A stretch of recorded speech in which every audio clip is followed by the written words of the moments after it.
نقول بيننا وبينكم السلف بيننا وبينكم الكتب كان أحمد يقول البدع بيننا وبينكم الجنة শহীদুল ইসলাম বলেছেন মসজিদের ভেতর স্কুল কলেজের পাঠ্য বই প্রাইভেট পড়ানো বৈধ হবে কি?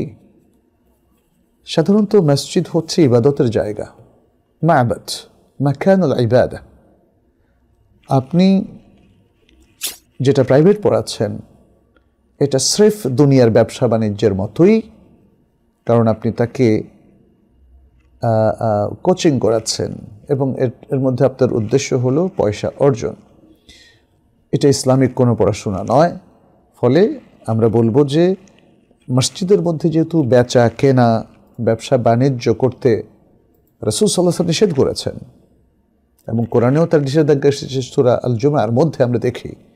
ফলে আমরা মসজিদের মধ্যে কোনো ধরনের ইভেন ইসলামী বইও বেচা কেনা করবো না। এটা মসজিদের প্রেমিসের মধ্যে করতে পারি, মসজিদের ভেতরে না, বাইরে। হ্যাঁ, মসজিদের বাইরে আমি মেয়েদের হিজাব, এগুলো তো ইসলামিক, তাই না?